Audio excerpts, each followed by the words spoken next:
Goeiemôre dames en here, kollegas. Jammer ons is so 5 minute laat begin, maar ons gaan hierdie program nou afskop. So almal wat nog daar agter staan kan gerus kom sit. Baie welkom by hierdie aksieberaad. Dis vir ons 'n baie belangrike dag en ook 'n historiese gebeurtenis. Baie dankie aan Soltech Paul julle dat julle vir ons die kampus en die fasiliteite beskikbaar gestel het. Dit is ook nog 'n normale kontakdag vir hulle. Die krisis wat ons Afrikaanse skole in die gesig staar, is nie net op ons van toepassing vandag nie, maar ook op ons nageslag. 'n Spesiale woord van welkom ook aan instellingshoofde en personeel van die Solidariteit Beweging, aan al ons sprekers, ook aan die mediahuise. Hier's 'n hele paar mediahuise hier vanoggend. Baie welkom aan bestuurslede, beheerliggame, hoofde en verteenwoordigers van verskeie organisasies, van verskeie skole, netwerkorganisasies, gemeenskapsinstellings en dan ook aan Gossie Masibi en Michael Links. Hulle is van die tradisionele gemeenskappe met wie ons ook baie noue bande het. Voordat ek voortgaan met die program, verdere aankondigings wil ek graag vir ons open. Ek wil vir ons open uit 'n gedeelte uit Matteus 6 vanaf vers 25.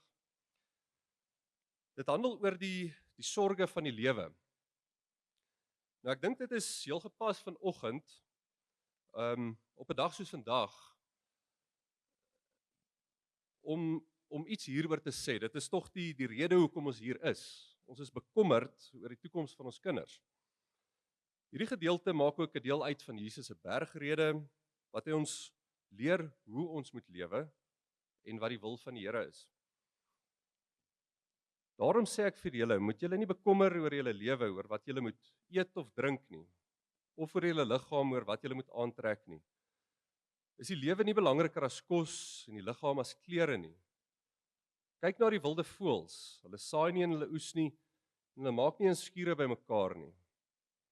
Julle hemelse Vader sorg vir hulle. Is julle nie baie meer werd as hulle nie? En dan van vers 33 af, nee, beywer julle allereers vir die koninkryk van God en vir die wil van God. Dan sal hy julle ook al hierdie dinge gee. Moet julle dus nie oor môre bekommer nie, want môre bring sy eie bekommernis. Elke dag bring genoeg moeilikheid van sy eie. Die 53 vertaling sê, elke dag het genoeg van sy eie kwaad.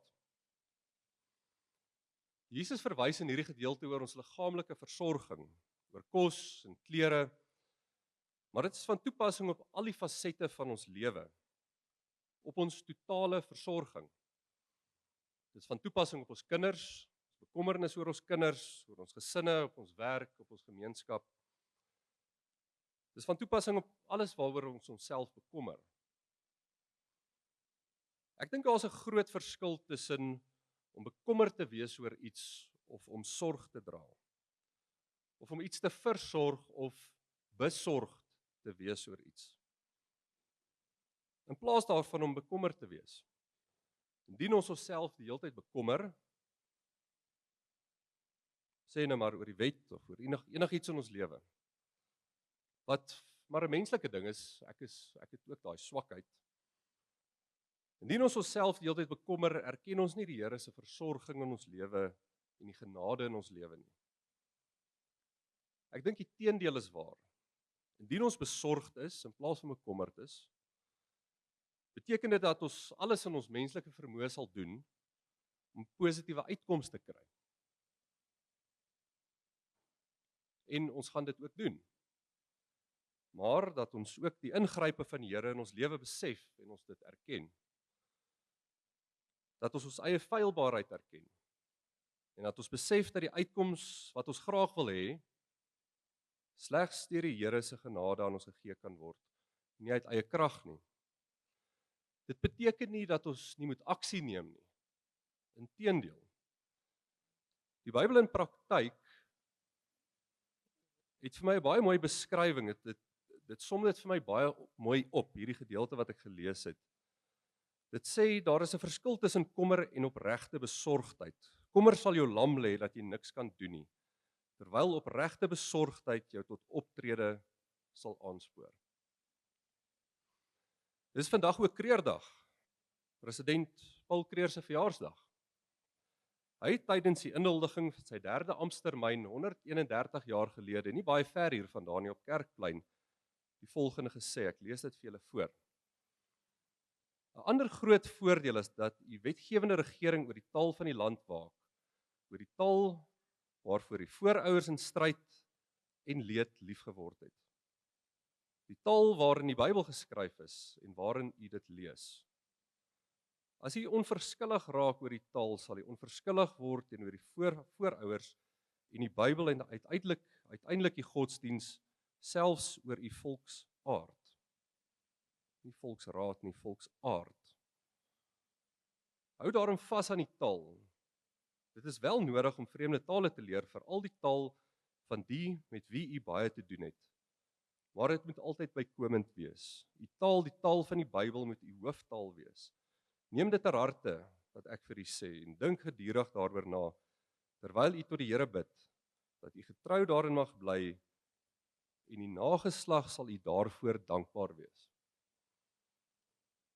Hulle was in daardie tyd ook in 'n taalstryd gewikkeld, net soos ons vandag, 'n stryd rondom taalbehoud. 131 jaar later is Paul Kreer se woorde ook steeds op ons van toepassing. Ons voorouers het sorg gedra en ons is dankbaar daarvoor. Ons moet nou ook sorg dra vir die volgende geslag. Kom ons bid saam. Ons Vader wat in die hemel is, Here, dankie dat ons besorgdhede voor U kan bring. Dankie dat ons kan weet dat U die beskikker oor ons lewe is. Nie net oor dit wat ons moet eet of aantrek nie, maar oor ons hele lewe. Wees met ons in hierdie stryd rondom taalbehoud, rondom 'n kulturele erfenis wat vir ons belangrik is. Gee ons die krag en wysheid dat ons met sorg sal optree in alles wat ons doen. Gee vir ons die nodige uitkoms indien U dit so beskik. In Jesus se naam alleen. Amen. Dames en here, kollegas, ons gaan nou voortgaan met die program vir die dag. Ons gaan nie enige aankondigings maak tussen die sprekers nie. Dit gaan outomaties voort en Dr. Dirk Herman gaan die dag vir ons afsluit met die gesprek wat gaan volg en dan ook die pad vorentoe. Die doel van vandag is om al die Afrikaanse onderwysbelanghebbendes saam te trek, sodat ons 'n gesamentlike standpunt teen Bela kan inneem, teen die inwerkingstelling van artikel 5 en 6 van die Bela-wet. Dit is ook om 'n gesamentlike groter strategie te ontwikkel. Hierdie beraad vorm deel van daardie proses. Honorable Minister Gwarube, I already welcomed everybody else, so I'm just going to welcome you. Thank you for taking the time to attend the summit on the sustainability of education in Afrikaans. The representatives who are here today are from 50 organizations who are all stakeholders of Afrikaans education, as well as the chairpersons and headmasters and representatives of more than 70 Afrikaans schools. I would like to welcome you to the stage. I'm not sure if you're going to stay after your speech, but you can just indicate to everybody. Thank you.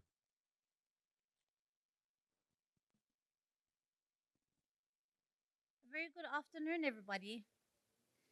Good morning. Sorry, it's clearly been a very long morning already for me. Goeiemôre, everybody. To the CEO of AfriForum, the speakers on the program today, members of AfriForum and other organizations that are here. Ladies and gentlemen, guests, good day. Thank you very much for having me and inviting me to the summit. I think it's obviously very important that as government leaders that we are very much part of the solution and we're very much part of the dialogue. And so one of the things that I want to say is that it is my unyielding conviction that dialogue is very key to finding solutions to some of our most pressing challenges. And This is one of them. And it is my belief that's why I'm here today. And so that is to say, I felt it was important to participate in these discussions regarding some of the pieces of the piece of legislation that is the Bela-Act.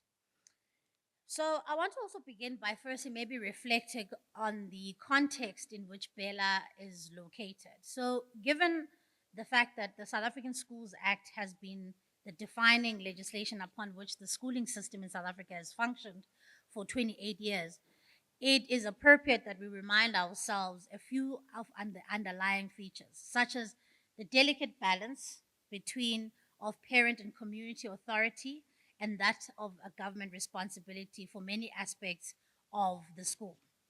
Number two, in what remains a public school system, the need for government to maintain fair, transparent framework in which schools can exercise their high level autonomy and the best interests of the learners. Equally, the responsibility the responsibility on the shoulders of governors who are part of the SGBs, the professional management of the staff in respect to this delicate balance. And each of these people need to play their very important role. And so, and also thirdly, while it is appropriate, while may not be the appropriate forum for as for such, this is partly why we've had to amend the South African Schools Act and where we are here, why we are here today.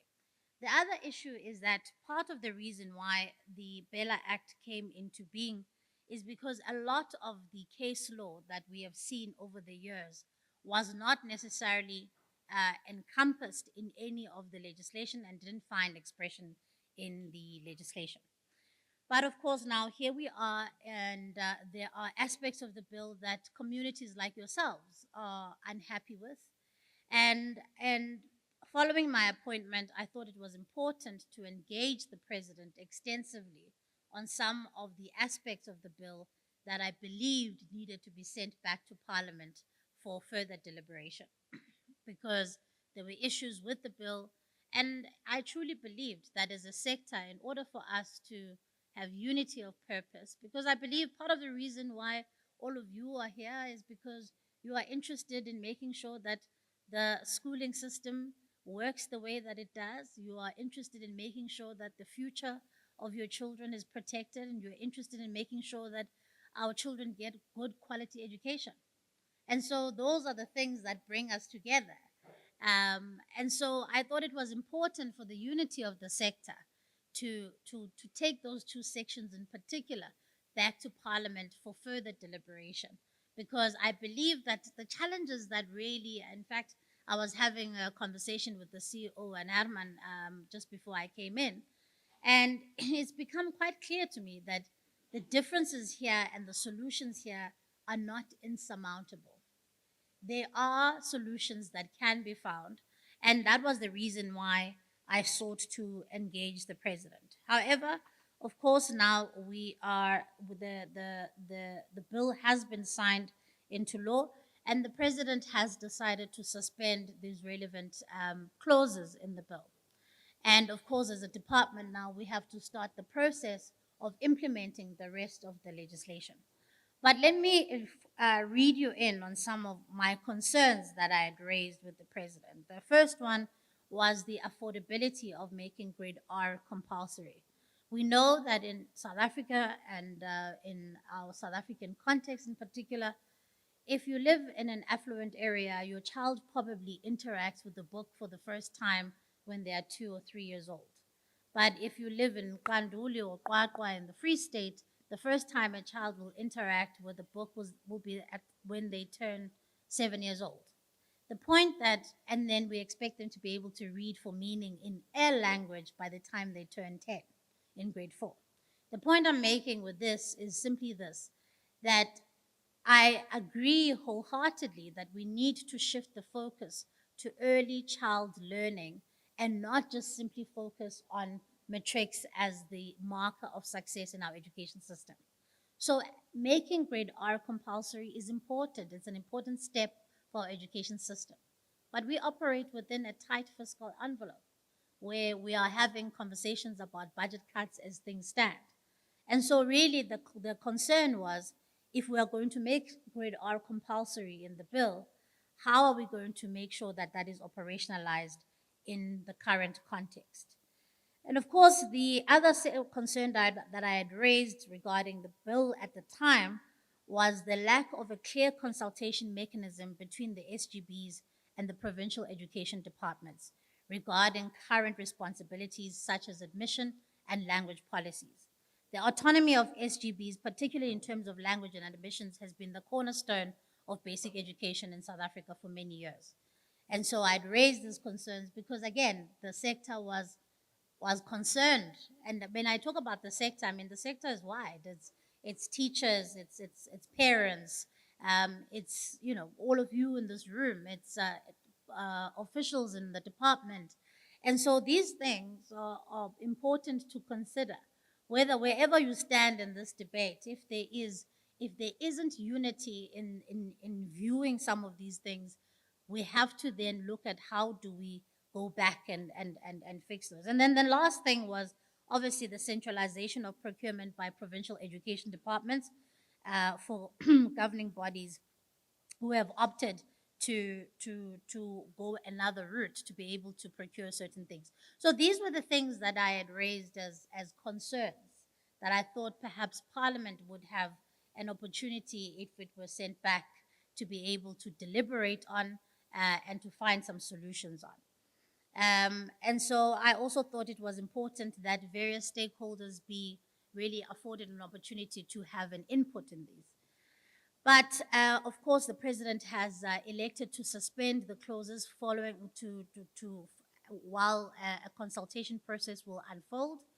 And that consultation process will begin, and he has given it 3 months.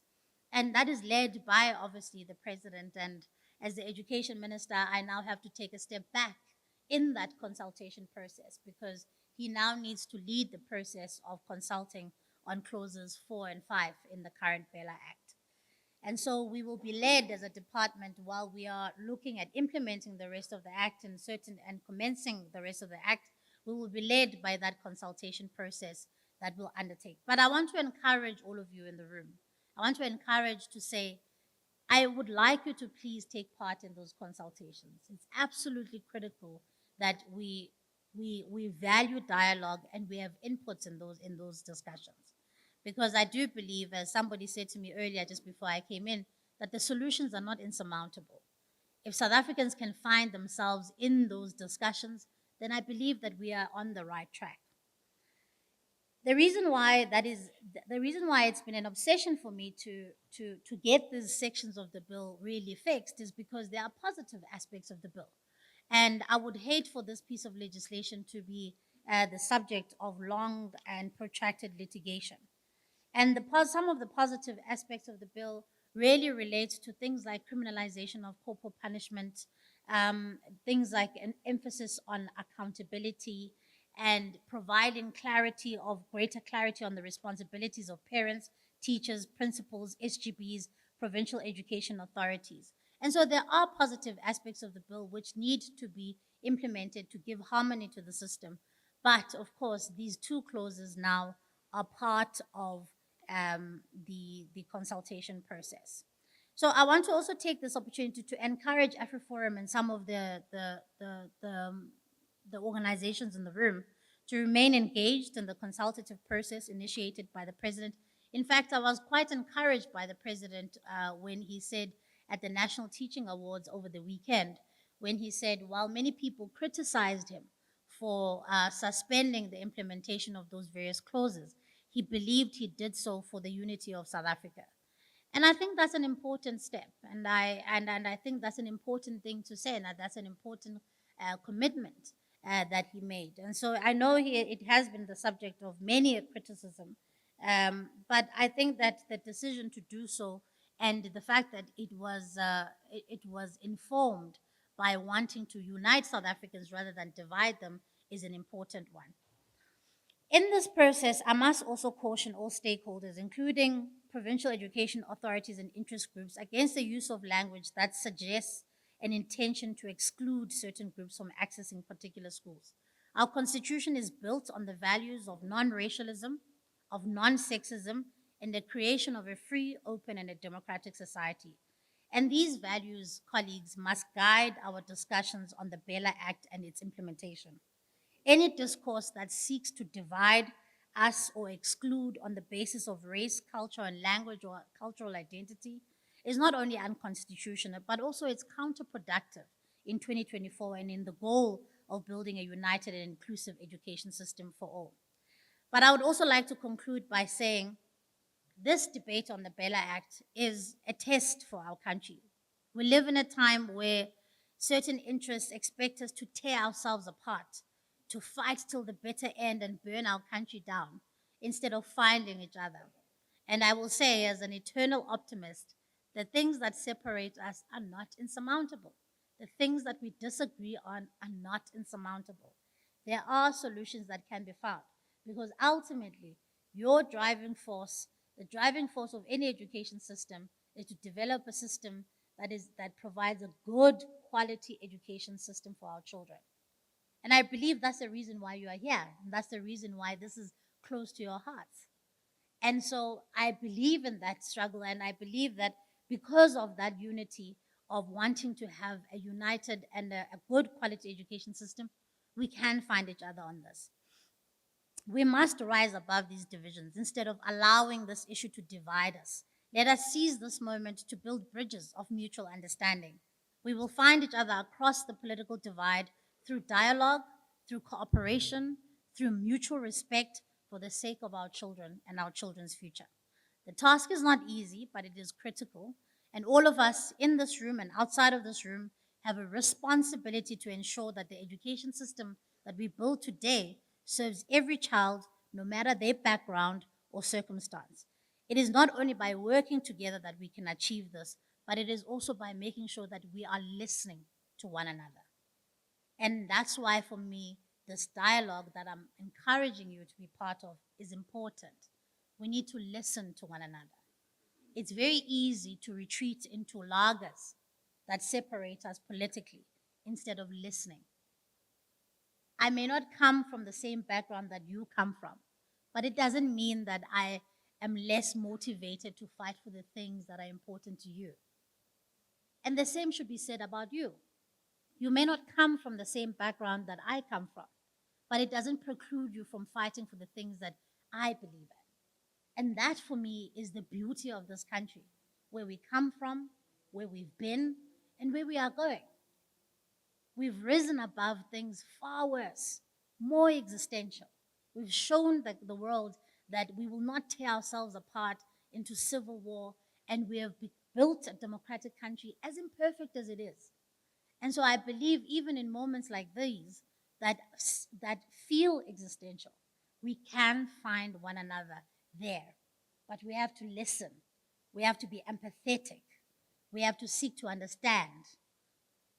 We may not necessarily come from the same places, but I think if we have the pure intention of listening to one another, we can do that. And so thank you for inviting me. I wish I could join you for the remainder of the summit. Unfortunately, I have to go and fight with the Minister of Finance for the financing of our education system when I leave here. And so I really do urge you that let the conversation be led by the values that are enshrined in our Constitution. Let's not label ourselves names or tear each other apart over this, because the one thing should guide us, and that is our commitment to building a quality education system for our children. At least that's my motivating force. At least that's the reason why I do what I do, as impossible a job as it is. And I believe the reason why you are all here is because you want to do the same.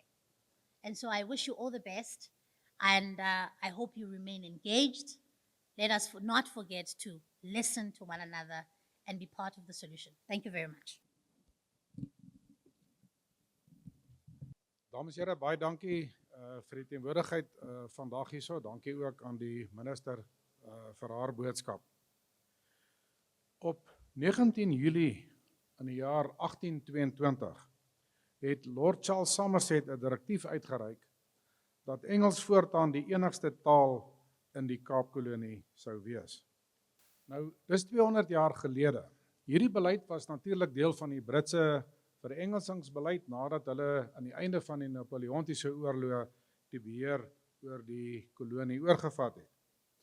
Nou, dames en here, dit is vandag vir ons vreemd op die oor, maar dit was in 'n tyd toe die Britte hulle self as die hoogtepunt van menslike ontwikkeling en beskawing gesien het. Die Britse kolonialiste het geglo dat Engels en die waardes wat hulle kultuur onder lê, nie net uniek aan hulle was nie, maar universeel op die ganse mensdom van toepassing was. Daarom het hulle dit deur kolonialisme wêreldwyd dan uitgevoer en is interessant as jy na hulle dokumente van daardie tyd kyk, hulle het 'n regstreekse verband getref tussen verengelsing en beskawing destyds.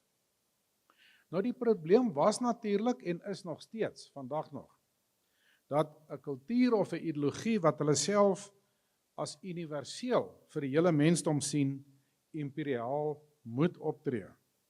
Dames en here, universalisme, as jy dink jou goed is van toepassing op almal, vereis imperialisme. Dit vereis onderdrukking van ander tale en kulture wat destyds deur die Britte as minder beskaaf en selfs as onbeskaaf dan geag is.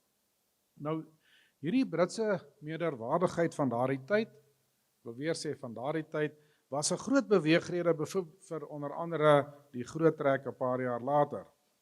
Hulle siening van hulle self as die globale heersers het na die ontdekking van goud in die destydse Suid-Afrikaanse Republiek 'n baie groot rol in die Anglo-Boereoorlog gespeel. Ek dink u ken daardie geskiedenis. En dit is ook weer eens wat daar gebeur het, 'n bewys dat universalisme en kolonialisme onvermydelik gepaard gaan met verdrukking, soos wat die oorlog en die gruwels van die meegaande beleid van verskroeide aarde in die konsentrasiekampe dan gespeel het. Dit is ook interessant,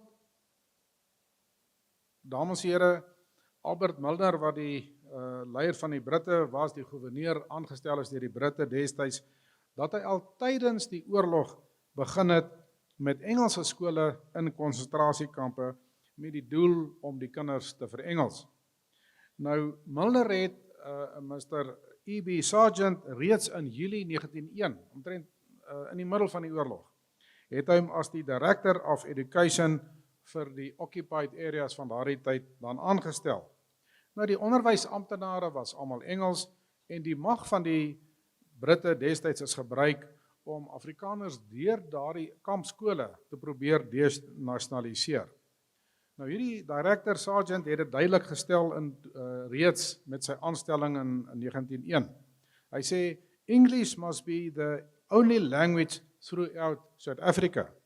I have therefore determined to propose that English shall be the medium of instruction in all secular subjects. Interessant dat hulle destyds godsdienstonderrig uitgesluit het.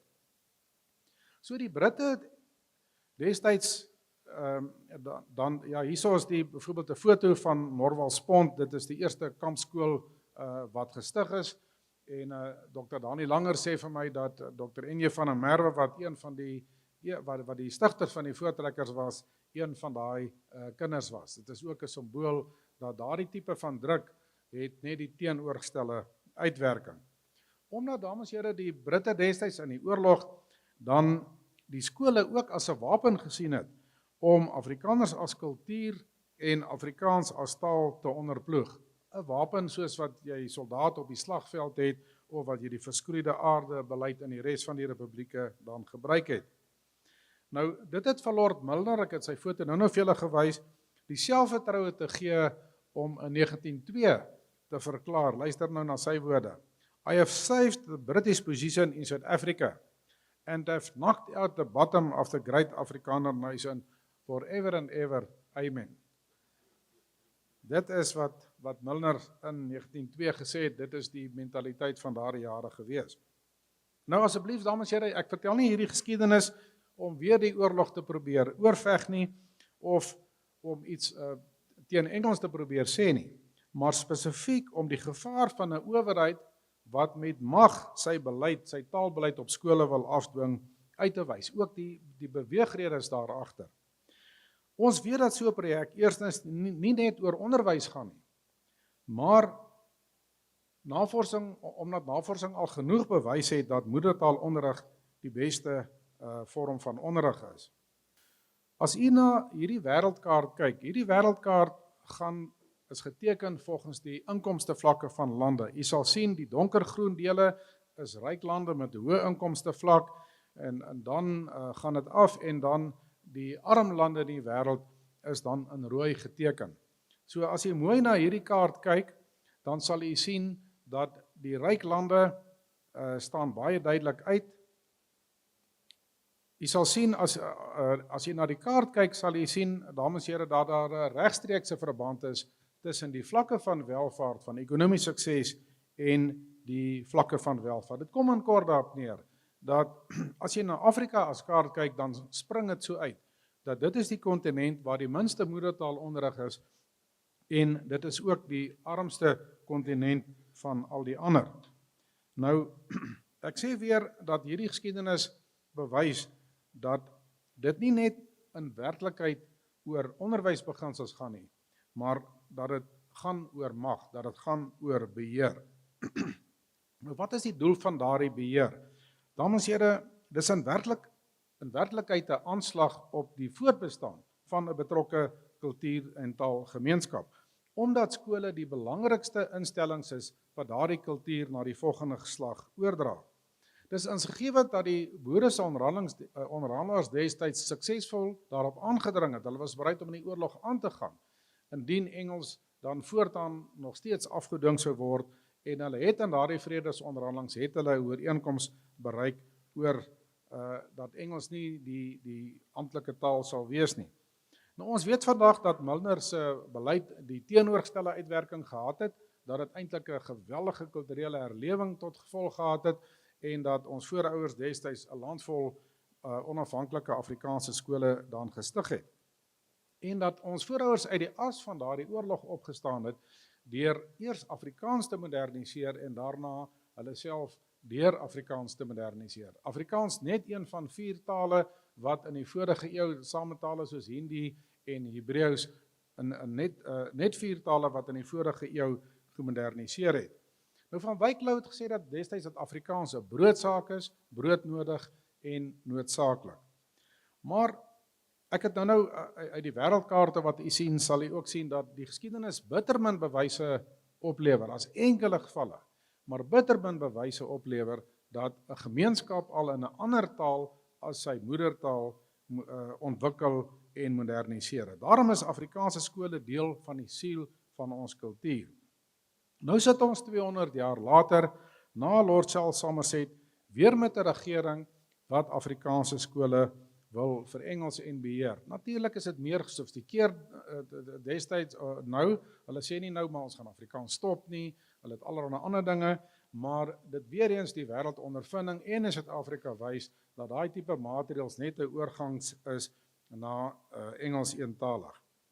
Nou, ten spyte van boeke vol bewyse dat moedertaalonderwys die beste onderwys is en dat Suid-Afrika eerder 'n taalprobleem het as 'n onderwysprobleem, sien ons nog steeds dat hulle wil voortgaan met daardie proses. Die nuutste aanslag teen Afrikaans en ons skole word meer deur magspolitiek as deur onderwysoorwegings dan verklaar.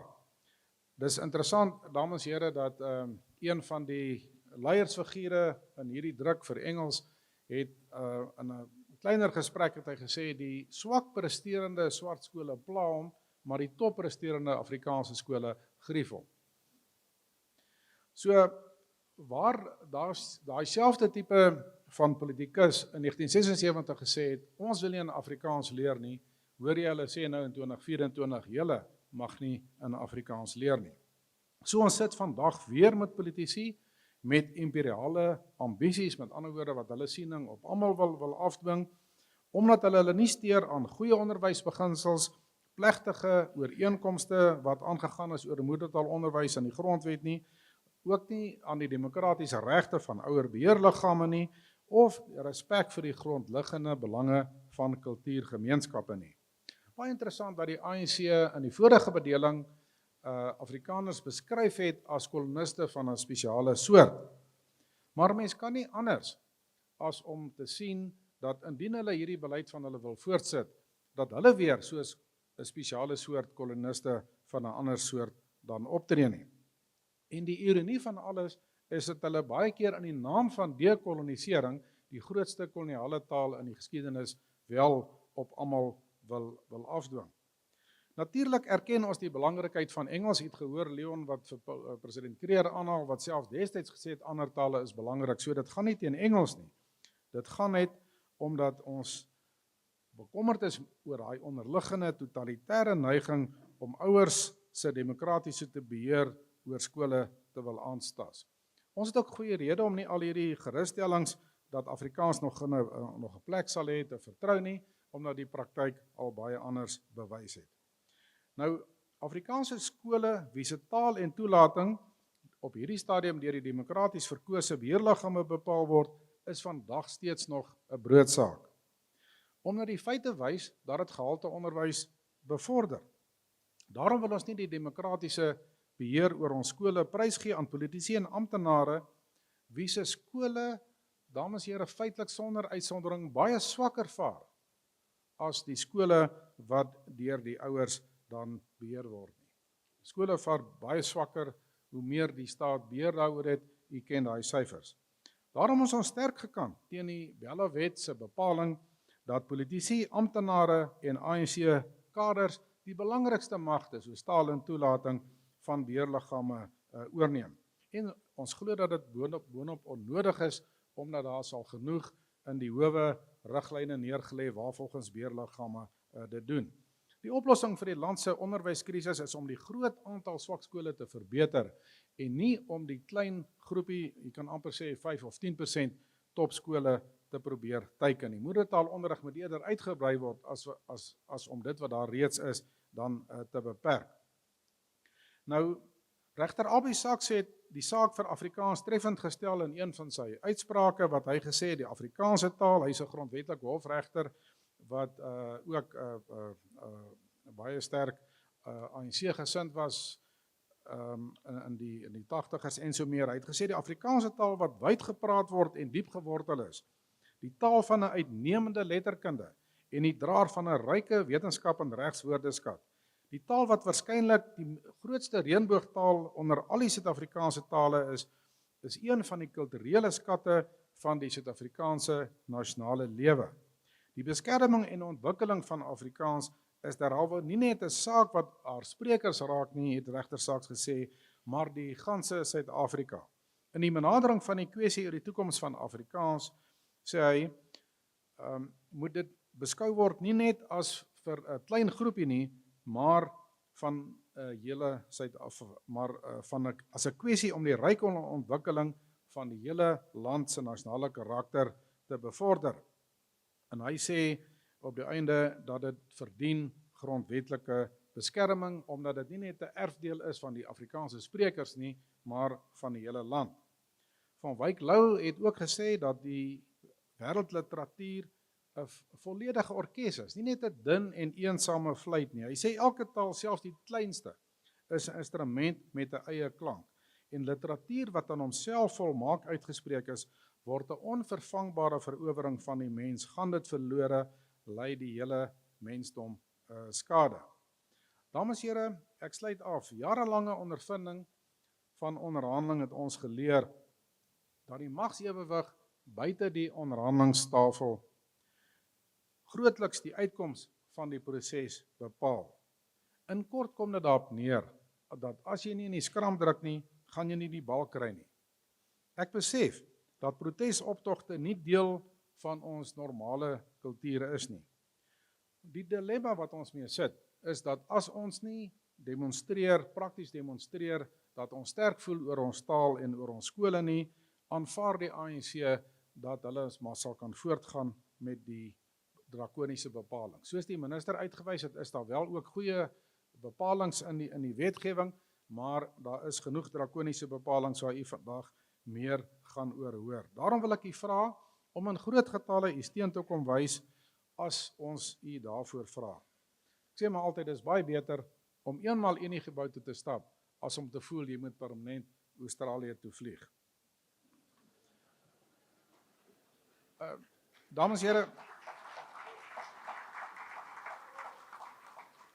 ons is vasbeslote om in die woorde van Wyk Lou die skat van ons taal en kultuur veilig deur die skare te dra. Ons as gemeenskap het immers nie die oseane deurkruis, deur die eeue oorleef, die ongekende ingetrek, magtige moondhede op die slagvelde gepak en op talle gebiede wêreldklas prestasies in Afrikaans opgelewer omdat ons van jelly gemaak is nie. Ons is vrye burgers, nie dienswillige onderdane nie. Daarom staan ons by ons skole, ons kinders en ons taal. Baie dankie.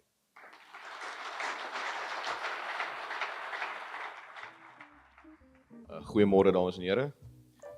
Hulle sê die sekerste manier hoe jy weet daar's 'n staatsgreep in jou land uitgevoer is wanneer 'n ou in 'n weermaguniform op TV kom en jou verseker daar is nie 'n staatsgreep in jou land uitgevoer nie. En wanneer ons praat oor Bela, dan is dis eintlik redelik eenvoudig. Wat hier gebeur het is daar's 'n staatsgreep op skole uitgevoer. Ons weet dit want ons het herhaaldelik amptenare wat op TV verskyn het en vir ons gesê het daar is nie 'n staatsgreep op skole uitgevoer nie. Maar wanneer ons na die wet self kyk, dan sien ons dat dit so bietjie anders lyk. Ons word gesê dis mites, ons verbeel onsself ensovoorts. Die bewoording laat nie vir ons baie ruimte vir wonder nie. As ons gaan kyk na die bewoording van taal en toelating spesifiek, dit is die snypunt van die Bela-wetgewing. Dis waar ons sien wat hierdie staatsgreep nou werklik as sulks uiting gee. Ons het nou gehoor dat dit 'n mite is dat beheerliggame nie meer kan die beleide opstel nie. Nou hierdie is baie soortgelyk aan vir jou kleuter in die oggend 3 stelle klere uithaal en hulle laat kies. En dan na die tyd vir mense sê, dis 'n mite dat my kleuter nie kon kies watter klere hy aantrek vandag nie. Hy het volledige mag hieroor. Uiteindelik moet daar 'n baadjie wees ensovoorts. Maar hierdie is die artikel 14 van die taalbeleid spesifiek. Daar's nog 'n paar ander problematies, maar ons gaan hier. Julle sal sien daarby D sê hy dat die hoof van die departement kan vir 'n skool nou instruksie gee om dubbel medium te word.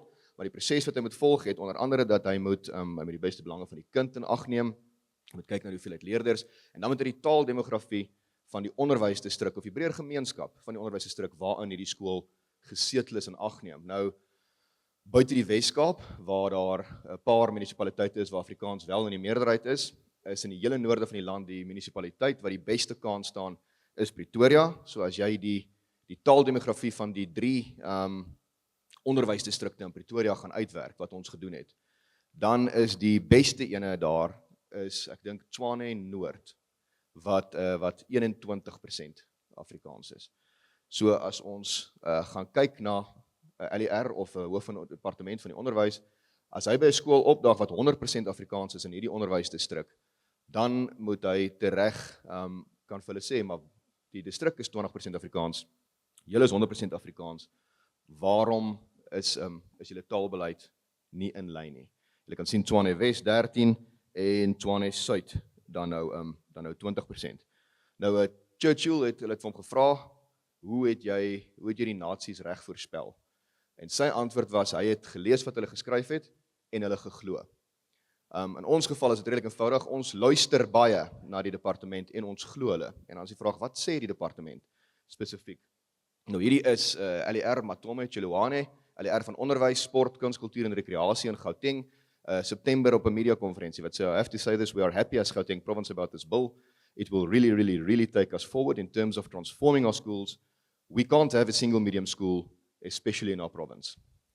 Dis nie, jy kan dalk sê dis buite konteks, ek het baie mooi die release ook aangehaal, en ons kan sien dis presies wat hy gesê het, maar in sy verdediging, hy volg op 'n luisterryke geskiedenis van hierdie tipe uitlatings deur sy voorganger, premier Panyaza Lesufi, wat einde 2014 gesê het, Afrikaanse skole probeer apartheidsenklawes basies skep deur hulle taalbeleid, wat dit opgevolg het in 2017 deur te sê, geen enkel medium skool maak sin in Suid-Afrika nie, gegee die hoë aanvraag na onderwys. Is dit nie 'n ding wat kan gebeur nie, wat nie kan bestaan nie.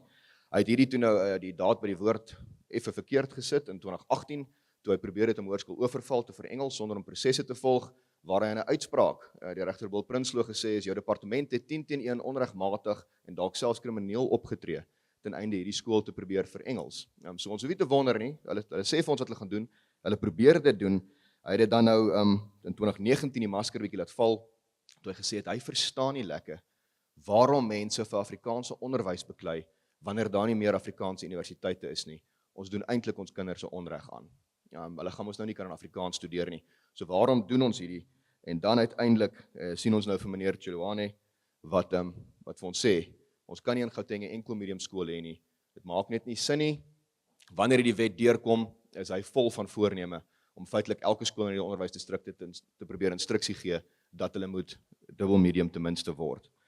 Die rede daar agter is dan nou eenvoudig, en hierdie sien ons baie, is dieselfde media konferensie, daar's 'n YouTube link as jy wil klik op hom. Dit sê it will really assist us to increase spaces. Yes, it is going to assist us to increase capacity greatly. In fact, the people of Gauteng will see that perhaps we never had the challenge of spaces we thought as much.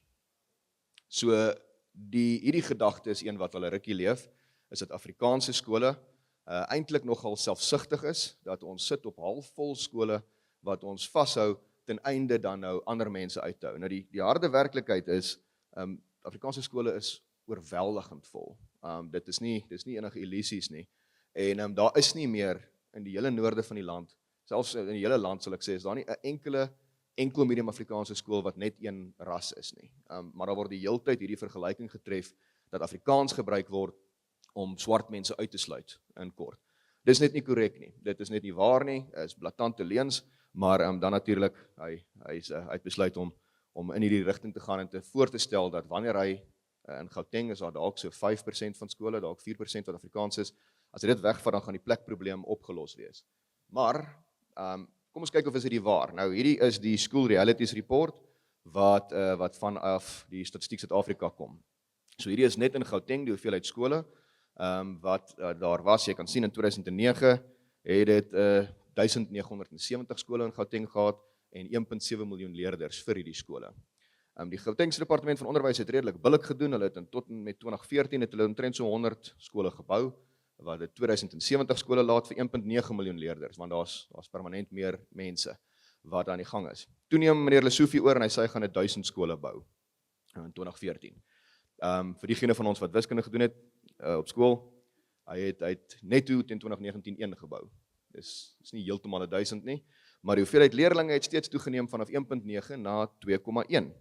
En toes meneer Lesofie is nog steeds LER en hy is op daai stadium maak hy skole skoon, wat dalk 'n voorganger was vir hulle bou teen enorme koste. En nou sit ons Desember 2023 op die werklikheid. Daar is 2061 skole in Gauteng.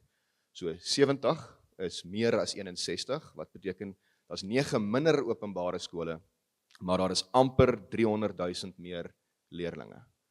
En die rede hoekom daar nie plek in skole is nie, is omdat daar nie skole is nie. Dit is nie omdat ons skole halfvol hou of iets in daai lyn nie. Nou hierdie is in Gauteng waar, maar dit is ook dan nou ongelukkig die werklikheid in die ganse land.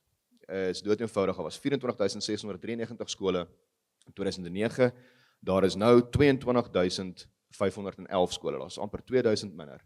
Maar terselfdertyd is daar amper 1 miljoen meer kinders wat moet skool toe gaan. En wat ons sien met die Bela-wetgewing, met hierdie staatsgreep wat hierdie ding skeef trek, is eintlik baie eenvoudig. Die harde feite, die werklikheid is, jy het 'n departement en 'n regering wat klaaglik misluk het in hulle fundamentele taak, wat is om skole te bou en kinders onderwys te gee. En nou 'n gemeenskap wat, as ons die nuutste syfers kan kyk, is Afrikaans, ek dink 9% van skoolgaande kinders, volgens sensus 2022, met al sy gebreke, is dit omtrent so 9% van skoolgaande kinders is Afrikaans, en van daai 20.511 is dit minder as 1000 skole wat nog enkel medium Afrikaans sal wees. So dis so 4% van skole wat nog Afrikaans is. So jy het 'n gemeenskap wat reeds onderverteenwoordig is, en dan het jy 'n wet en 'n regering wat hierdie gemeenskap se skole wil vat by hulle en dubbel medium maak, ten einde eintlik geen merkbare verskil te maak nie. En dit sê die harde werklikheid is, jy het 'n departement wat misluk het, konsekwent en konstant vir die laaste 15 jaar, en nou hulle skuld wil uitvee met ons kinders se onderwys. Ek sê vir julle baie dankie, ek los daai grafiek op wat ons kan sien. Dit is die werklikheid waarmee ons werk en waar rondom ons werk. Vriende, baie dankie. Dis vir my 'n voorreg om vanoggend ook voor so uitgeleese gehoor te kan praat. Nou, hoekom ek sê is 'n uitgeleese gehoor, hierso is ook 'n klomp onderwysers. En omdat ek self 'n onderwyser was, kan ek vir julle sê 'n onderwyser is daar iemand van statuur. Maar Nee, maar nie wat my betref nie, maar ek dink die sukses wat ons het, dat ons suksesvol kan wees in Afrikaanse skole, terwyl die tendens in die land in die ander rigting gaan. Waar ons sien 80% van skole is wanfunksioneel, waar ons sien dat munisipaliteite ten gronde gaan, waar ons sien paaie kry slaggate, waar staatsdepartemente nie meer effektief is nie, word die vraag gevra, hoekom gaan hierdie een sektor dan vooruit? En dit is nie as gevolg van die owerheid nie, dis ten spyte van die owerheid. En die rede ook, hoekom die skole vooruit gaan, is as gevolg van roepingsgedrewe Afrikaanse onderwysers, roepingsgedrewe ouers wat betrokke raak by skoolbeheerliggame en die skole ondersteun. En daarom is dit vir ons belangrik om dit in beskerming te neem. Nou as mens praat van die gevare van die Bela-wet, is die wet is natuurlik baie lank en ek gaan nie deur al die klousules gaan nie. Julle sal weet daar is verskillende organisasies wat elkeen 'n bepaalde fokus het en kyk na verskillende artikels binne die wet. Die tuiskoolmense is georganiseer en is besig met hofsaak voorbereiding. Maar in terme van die AfriForum en die solidariteitbeweging is die groot fokus op die wysigingswet se artikel 4 en 5, maar natuurlik dan uiteindelik artikel 5 en 6 wat gaan oor taal en toelating. Nou is die vraag, hoekom is dit vir ons kern? En dan moet ons gaan kyk, wat is die bestaansrede van AfriForum, van solidariteit, van die skoleondersteuningssentrum, eintlik van die hele solidariteitbeweging. En as ons dit moet opsom, moet ons sê, dit is om te sorg dat Afrikaners en Afrikaanssprekendes in die breër gemeenskap blywend vry, veilig en voorspoedig kan bly hier aan die suidpunt van Afrika. En dan moet jy sê, goed, maar as ons wil hê ons gemeenskappe en ons nageslag moet blywend vry, veilig en voorspoedig wees, wat is die basiese voorwaardes vir voortbestaan? En in terme van ons kultuurgemeenskappe sal julle weet, skole is die sentrum van 'n kultuurgemeenskap. Ons het nie tradisionele gebiede, groot tradisionele gebiede met koninklike rade en so meer, waar binne 'n bepaalde kultuur groei nie. Skole is die voertuig wat ons het.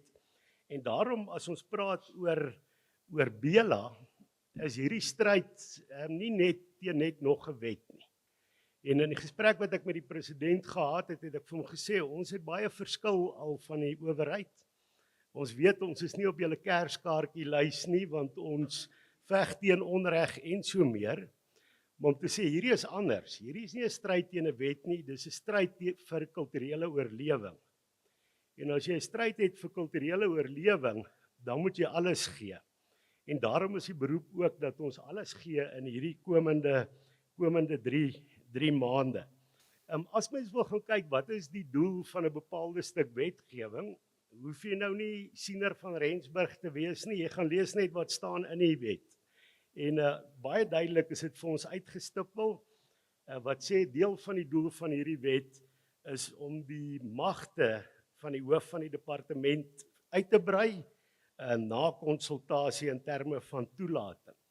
Nou jou Engels hoef ook nie goed te wees nie, as jy sien enhance the authority, sê my vrou vir my, dit beteken brei jou magte uit. En as mens jou magte uitbrei, beteken dit mos iemand anders se magte moet minder word. En dit is dan in terme van die skoolbeheerliggame en after consultation. Dit beteken jy luister maar net en dan besluit jy self. Dis gebeur ook daar by die huis. My vrou konsulteer met my en dan besluit sy wat die beste is en is gewoonlik dan ook die regte besluit. Maar dit is die wesenlike probleem wat ons hier het in terme van die doel. Dan die woord direct, sê die mense wat Engels verstaan, vir my beteken jy gee opdrag. So hier kan 'n hoof van 'n departement, een persoon, kan vir 'n hele ouer gemeenskap se demokratiese verteenwoordiger sê, dit is wat julle moet doen, 'n opdrag gee.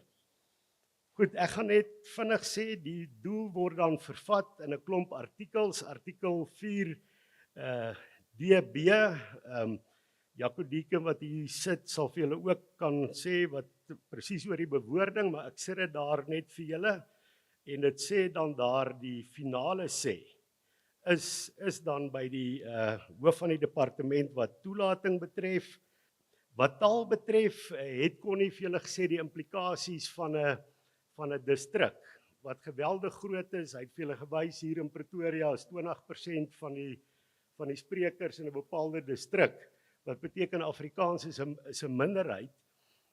Die interessante is, in ons gesprekke wat ons gehad het met amptenare van die departement van onderwys, week of 2 terug, het hulle gesê, nee, maar Bela en Ermelo sê, jy moet hierdie aspekte in ag neem, en hulle het dit nou net in die wet gevat, maar hulle lees vir ons die uitspraak wat sê, jy moet die taal van die breër gemeenskap in ag neem, wat natuurlik iets totaal anders is as die onderwysdistrik.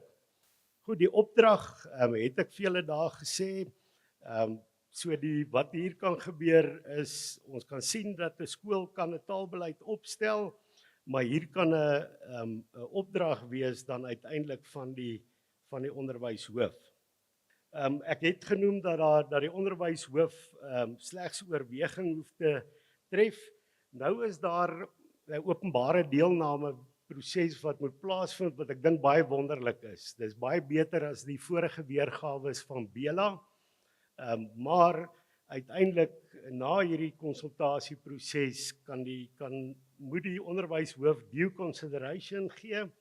So ons dink daaraan, maar uiteindelik kan hulle dan weer aangaan om te doen wat hulle wil. Wat appel betref, jy weet, mense is altyd dankbaar as daar 'n appelproses is, maar as jy nou in die tydperk wat Connie vir ons gewys het, moes appeleer na Panjasa Lesofie, dan dink ek is die kans vir 'n sneeuvlokkie in Nelspruit groter as jou kans vir sukses met so 'n appelproses.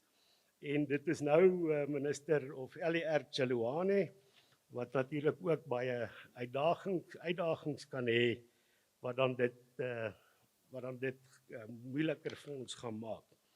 Goed, dan die laaste paar punte wat ek wil sê, wat is die implikasies hiervan? Ouerinspraak is eintlik die mees basiese voorbeeld van grondvlak demokrasie.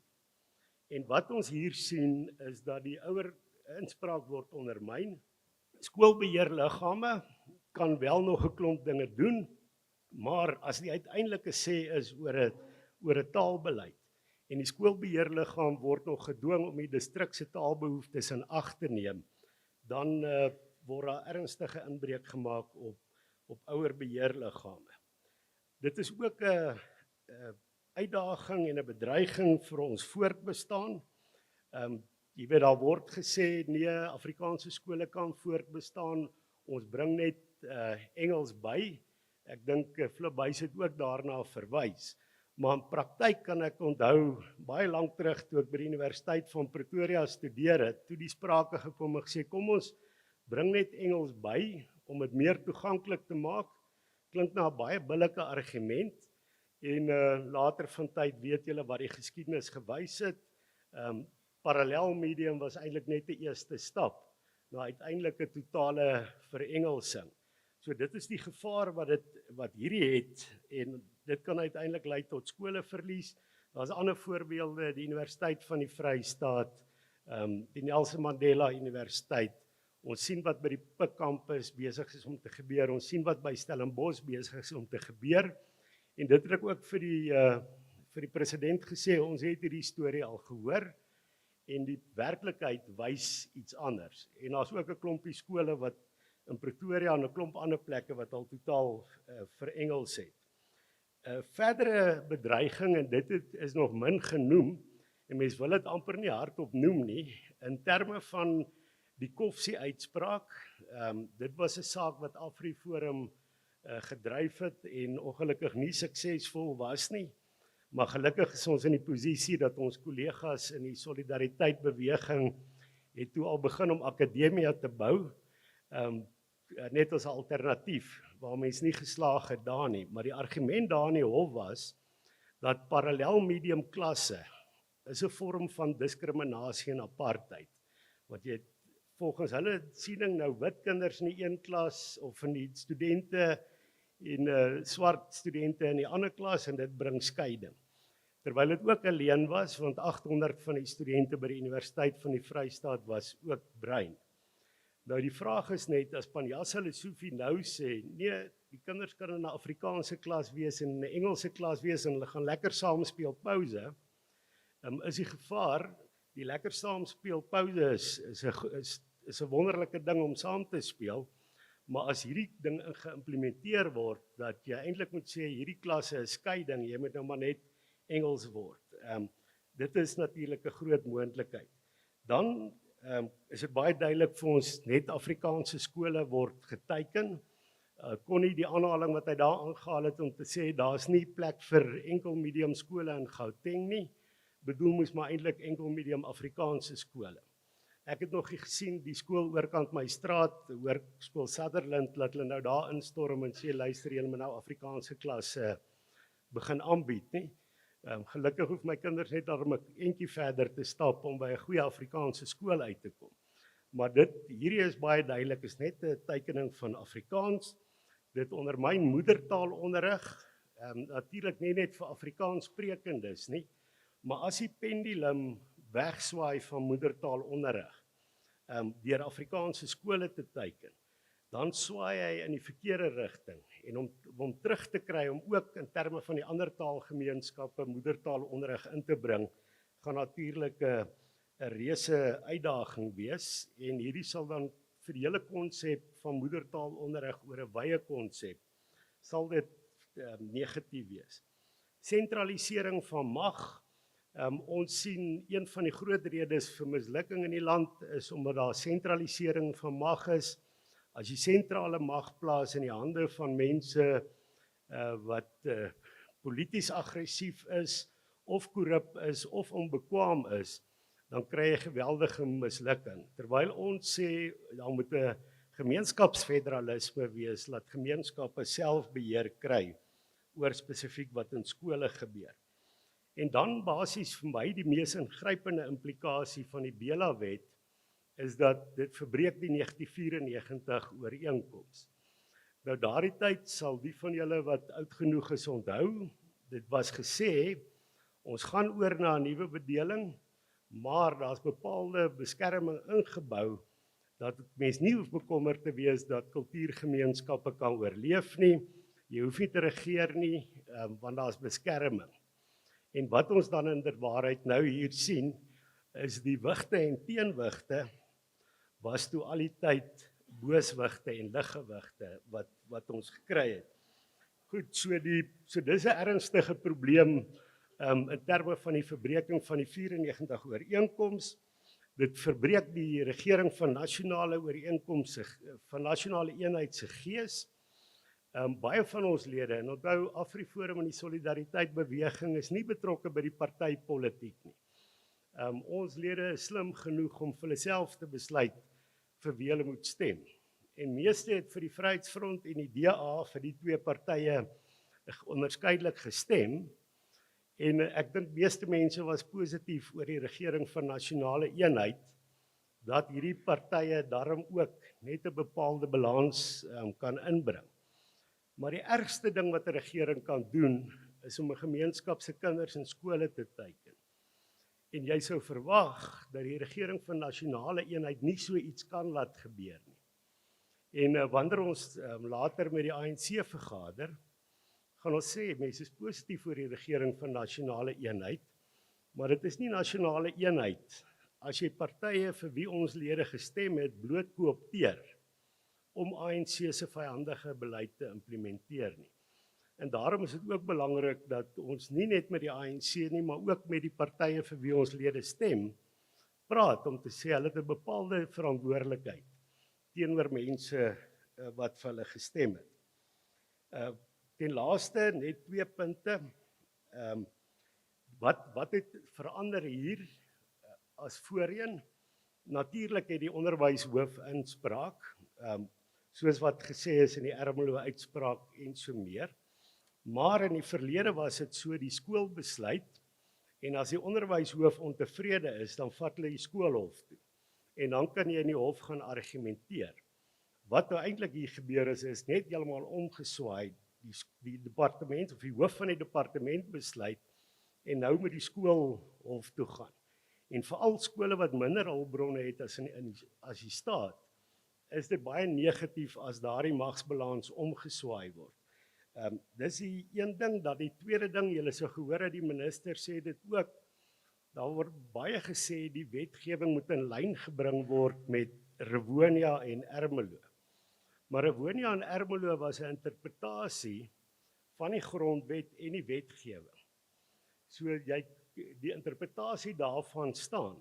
Jy hoef nie die wet te verander om dit reg te kry nie, maar wat hulle ook graag doen, is hulle ignoreer oorval, wat dan ook in ag geneem moet word. Maar goed vriende, ek kom aan die einde van my toespraak, net 'n laaste punt. Die ANC, as mens hulle strategy and tactics lees, en ons het totaal telkens vir ANC mense gesê, ons lees wat julle skryf, en ons glo dit soos wat Connie gesê het, en hulle praat altyd in hoofstuk 1 van magsbalans. So ons moet goeie argumente hê, maar ons moenie naïef wees om te dink, ons gaan instap met goeie argumente, en die president gaan sê, "Ai, weet jy, ek het nou nooit so daaraan gedink nie, kom ons aanvaar hierdie argument nie."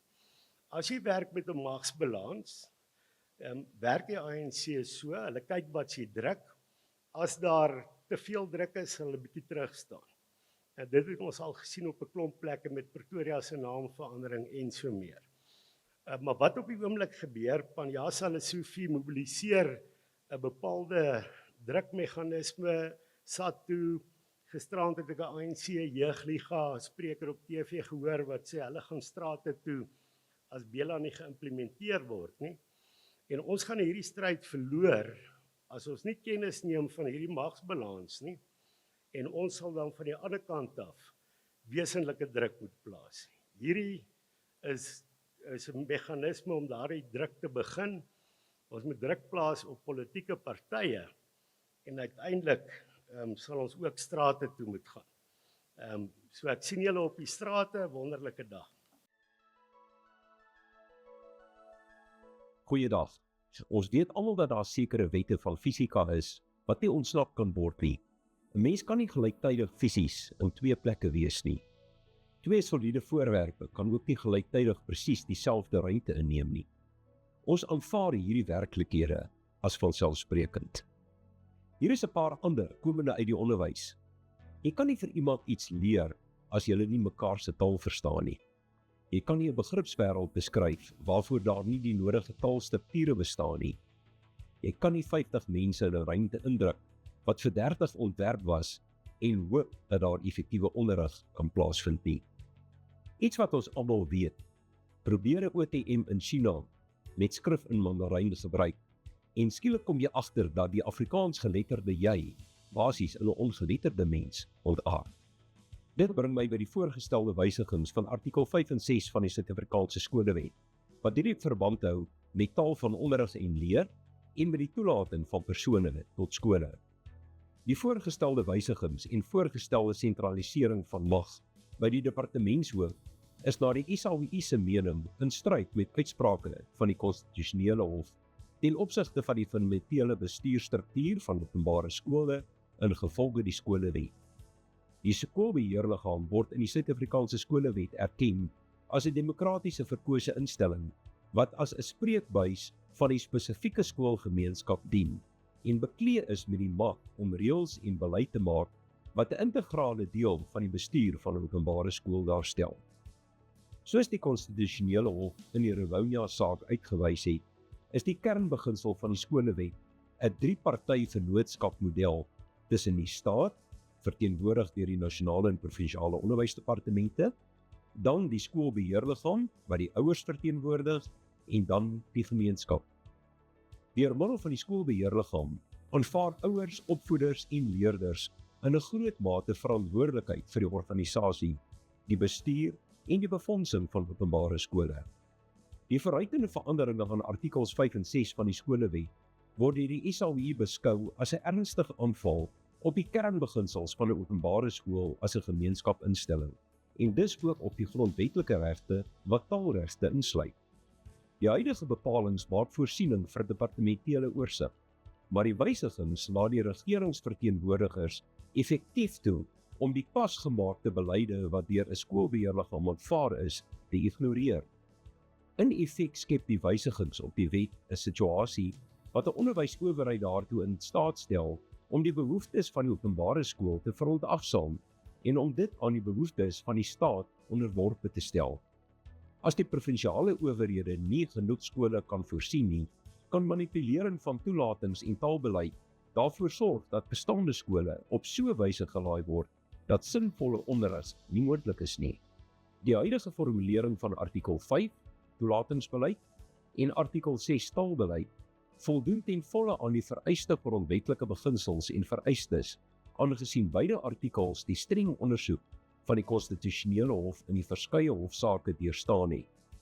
Tans word sekere magte aan 'n skoolbeheerliggaam onderhewig aan die grondwet en die skolewet self verleen.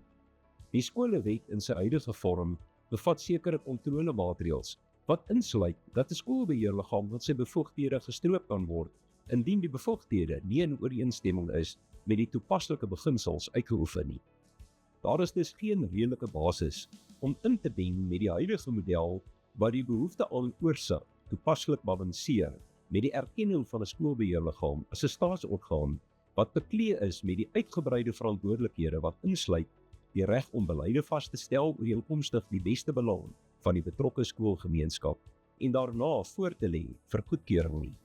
Die betreurenswaardige prestasie van die landse ekonomie, die kommerwekkende ondergang van ondernemings en die gepaardgaande werkloosheid en die skep van 'n groeiende aantal persone wat van die staat vir inkomste afhanklik is, getuig almal van die leegheid van die sosialistiese wêreldbeskouing waaraan die regering steeds vasklou.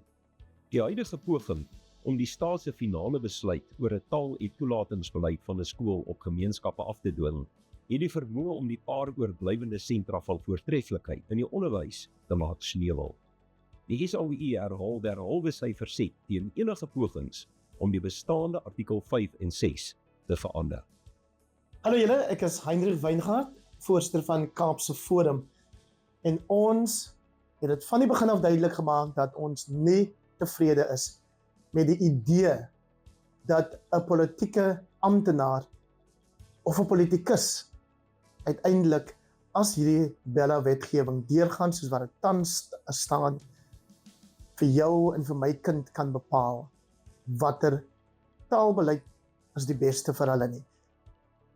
Daardie beheer, daai reg moet in die hande bly van die skoolbeheerliggaam wat die ouers en die kinders en die personeel, die hele skoolgemeenskap verteenwoordig. My dogtertjie is 4 jaar oud, haar naam is Ivory. Sy noem my Daddy. En ek wil hê dat sy moenie uiteindelik die mekaar raak deur 'n skoolse taalbeleid oor of sy moet Daddy sê of Daddy, daai vir Afrikaanse weergawe wat sy tans gebruik. En as sy skool toe gaan, wil ek hê sy moet skool gaan in die taal waarin haar ouers groot geword het en waarin hul erfenis geanker is. 'n Verjaardag is die dag voor erfenisdag en dit het daarom vir my spesiale betekenis.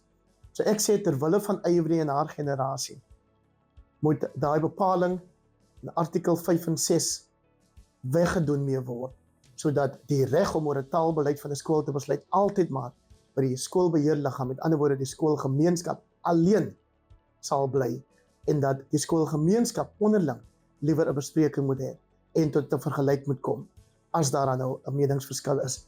Maar die politici moet nooit die laaste seggenskap hê in 'n kwessie wat ons so na aan die hart lê, soos hierdie nie.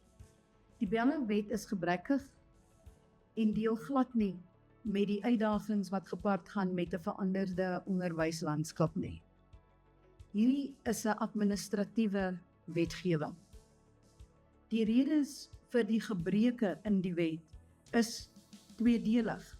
Eerstens, hierdie wet is die eerste keer voorgelê vir publieke insette in 2017. Dan gedurende die 6de administrasie het duisende Suid-Afrikaners in 2022 en 2023 deelgeneem aan publieke verhore. Die meerderheid het hierdie wetgewing of die voorgestelde wetgewing verwerp. Geen kernaspekte van die wet is verander nie. En as lid van die parlement in die 6de administrasie, het ek aan die president geskryf voordat hy die wet onderteken het. Ek het dan daarin uitgelê die menige foute wat gemaak is gedurende die wetsproses, sowel as gedurende die publieke deelnameproses. The committee in the 6th administration failed in their obligation and their constitutional duty to give meaning to the public participation process and to meaningfully engage with what the public proposed and their concerns. 'n Voorbeeld van dit is klousule 25, wat deel met die toemaak van ons klein skole, die toemaak en samesmelting van ons klein skole. Die beste belang van kinders is dat hulle naby hulle ouerhuis vir so lank moontlik moet wees, of hulle gemeenskappe. Hierdie klousule is onkonstitusioneel en ontneem ons landelike gemeenskappe, ons beheerlose gemeenskappe, ons plaasgemeenskappe van hulle reg op 'n regverdige administratiewe proses. Hierdie is van die redes hoekom ons hierdie wetsontwerp totaal verwerp het en hoekom ons vra dat mense, die burgerorganisasies wat hierdie wet hof toe wil neem, moet ondersteun. Die Suid-Afrikaanse grondwet en die skoolwet stel 'n samewerkende regeringsmodel vir onderwys daar, wat die vennootskap tussen die nasionale regering, provinsiale regering en skoolbeheerliggame beklemtoon. Nou, hierdie model verseker dat besluite gesamentlik geneem word en die diverse behoeftes en stemme van gemeenskappe weerspieël word. Om die magte van beheerliggame te beperk en die gesag binne die regering te sentraliseer, ondermyn hierdie samewerkende benadering en hou die risiko in van 'n terugkeer na 'n baie meer autoritaire stelsel wat nie die belange van ouers en gemeenskappe voldoende kan verteenwoordig nie. Wetsels glo dat die handhawing van 'n gesonde en gebalanseerde magsbalans noodsaaklik is vir 'n demokratiese en inklusiewe onderwysstelsel in Suid-Afrika. In Wetsels se petisie na die president versoek ons dat daar herbesin moet word oor hoe die vennootskap en samewerkende regering in Bela hanteer word. Die rolspelers moet in oorleg met mekaar besluite neem en nie bloot na 'n konsultasie nie. In hierdie tipe gesprekke moet betekenisvolle, konsensussoekende prosesse wees voordat besluite in beste belang van die skool en die leerders geneem word. As een vennoot skielik meer magte kry en opdragte aan 'n ander vennoot kan gee, doen dit afbreek aan die beginsel van samewerkende regering en verskraal dit juis die eienaarskap van openbare skole in die hande van gemeenskappe. Ons doen dus 'n beroep op politici om daadwerklik uitvoering te gee aan die oogmerke van die skolewet en die vennootskap tot sy regte laat kom in die gesprekke en die besluit oor die bepaling van toelating en taal in skole. Gemeenskappe moet juis nader aan onderwys en skole gebring word en nie weggestoot word nie. Beheerliggame is vol vennote, nie bloot waarnemers. Daar word beweer dat Afrikaanse skole uitsluit of verdeeldheid saai, maar dit kon nie verder van die waarheid wees nie. Afrikaanse skole gaan nie oor die veldheer van 'n kind nie. Dit gaan oor die koestering van 'n taal wat ons liefhet. Dit gaan oor die bevordering van uitnemendheid, of dit nou op die sportveld, in die klaskamer of in kultuurkringe is. My naam is Itumeleng Maluleke, 'n trotse Afrikaanse Tsonga meisie. Die uitnemendheid van Afrikaanse skole lê daarin dat dit 'n werkende model is. Dit is nie 'n struikelblok nie, maar eerder 'n voorbeeld van wat moontlik is as ons almal saamwerk. Daarom vra ek, moenie dit wat werk breek nie. Afrikaanse skole is nie die probleem nie. My storie begin in Laerskool die Poort en later die Afrikaanse Hoër Meisieskool Pretoria. Daar het ek die geleentheid gekry om myself ten volle te ontwikkel. Van jongs af het ek die geleentheid gekry om in talle sportsoorte deel te neem, van netbal, hockey en selfs cricket. Ek het deelgeneem aan redenaars, debat en was selfs die hoofdirigent gewees en het ook akademies goed presteer. Dit was moontlik as gevolg van die gemeenskap in Afrikaanse skole, die onderwysers, ouers en medeleerders wat altyd bereid is om te help. Die sukses van die Afrikaanse skole lê daarin in die betrokkenheid van die gemeenskap en die beheerliggaam. Hulle dra by, hulle ondersteun en werk saam aan die toekoms van die Afrikaanse skole. Ek vra dus, kom ons fokus op dit wat regtig saak maak, om te verseker dat elke kind in hierdie land, ongeag hulle taal, agtergrond of veldheer, 'n skool te skep wat hulle die geleentheid gee om te groei, te droom en te presteer. Kom ons bou eerder skole wat inspireer en wat die toekoms van die land sal verseker. En vergeet van die skole wat reeds 'n verskil maak. En kom ons los die taal uit wat ek so koester en liefhet. En kom ons rig ons energie op dit wat eerder saak maak, om te verseker dat uitnemendheid 'n reg is vir elke kind in hierdie land. Ek sê vir Connie, die bewys dat sy in Pretoria skool gaan het, sy het sommer die Pretoria se aksent ook aanvaar. Dames en here, ek is gevra om te praat oor die belangrikheid van en rol van die onderwysvernote. Nou julle die van die onderwysvernote gesien. Ek dink ek kan net sê dis belangrik. Maar ek wil so 'n bietjie verder gaan. Miskien 'n bietjie agtergrond. Ek is ook voorsteur van die Afrikaanse onderwysnetwerk. En dit het ons gestig in 2019 om 'n bietjie beter koördinering tussen die verskillende onderwysrolspelers te gee, want met ons Afrikaners en Afrikaanses veg maar partykeer mekaar. Ek sê altyd die laaste keer wat die boere saamgestaan het was op die skip Toekoms, want daar was nie sitplek nie. So ons het die AON gestig en Dan Potgieter is die hoof en die drie groot onderwysinstansies, die FETSA, SOE en SOS, het sitting daarop en daar's daar ook individuele aantal onafhanklike individue om dit 'n gebalanseerde direksie te maak. En die vennote werk aan baie projekte in onderwys saam en van julle in die skole sal weet, julle het al gehoor, dit is SOS plus AON of is FETSA plus AON en so aan.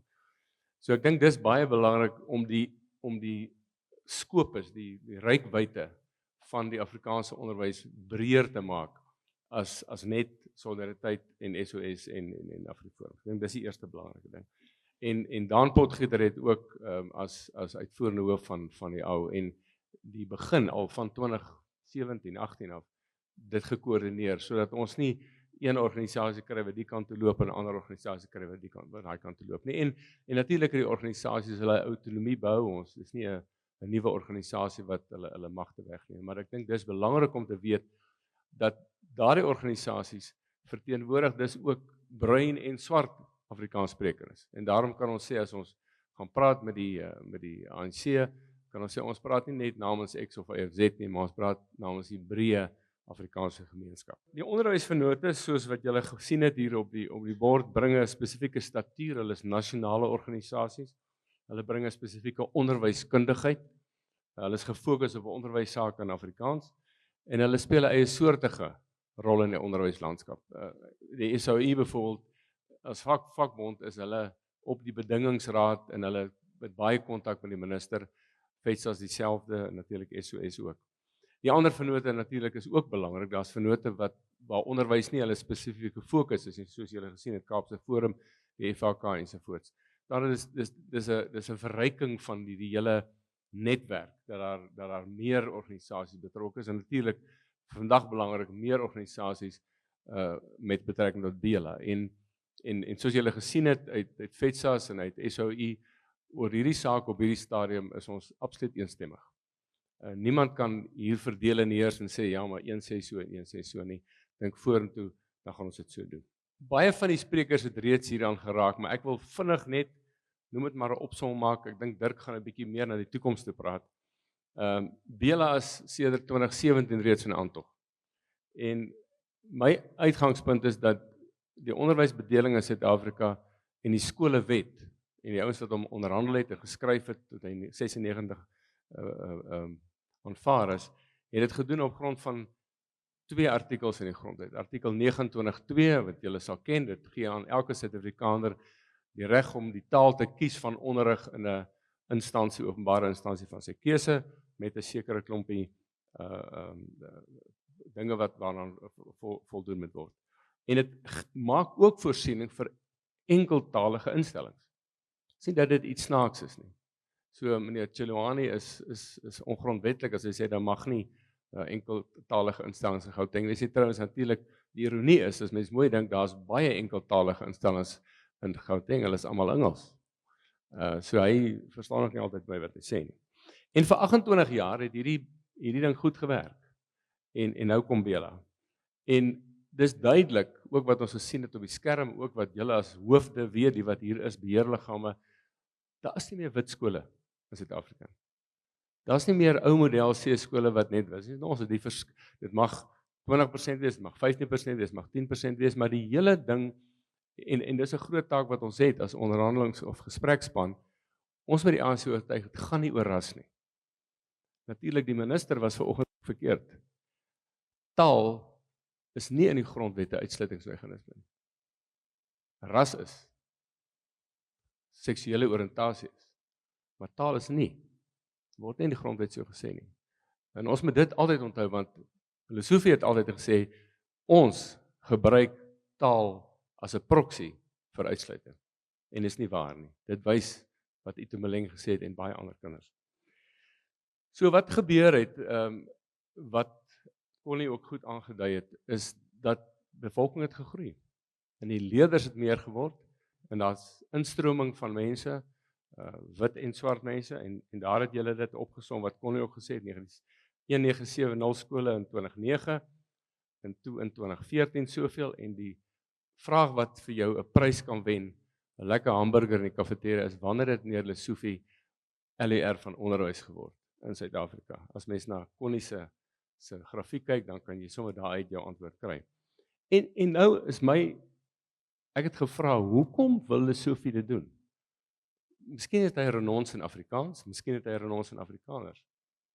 Maar ek dink die hoofrede wat Lesofie wil doen, hy wil die onvermoë van sy regering en die res van die ANC, om genoeg skole te bou in 'n onderwyslandskap waar die kinders al hoe meer word, daar's bevolkingsgroei, oral. Hy wil daai onvermoë wegsteek, deur na die 5% Afrikaanse skole te kyk en sê, kom ons maak hulle nog voller. En Connie het reg gesê, die meeste Afrikaanse skole, enkel medium Afrikaanse skole, is oorvol. Julle as hoofde sal weet, julle skool is gebou vir sê nou maar 1500 kinders aanvanklik, julle sit nou met 2300, 2400, 2500 kinders. En die ironie van Lesofie se strategie is, dit gaan in elk geval nie werk nie.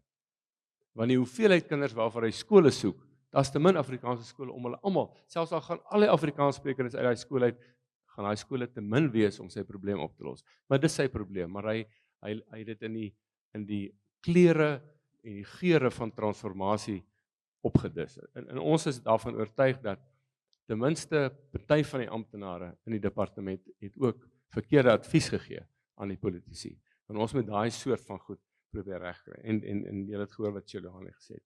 So, daar's 'n paar mites. Ons het gehoor dat een van die regsadviseurs van die agbare minister het gesê dit is 'n mite dat die beheerliggaam se magte ingeperk gaan word.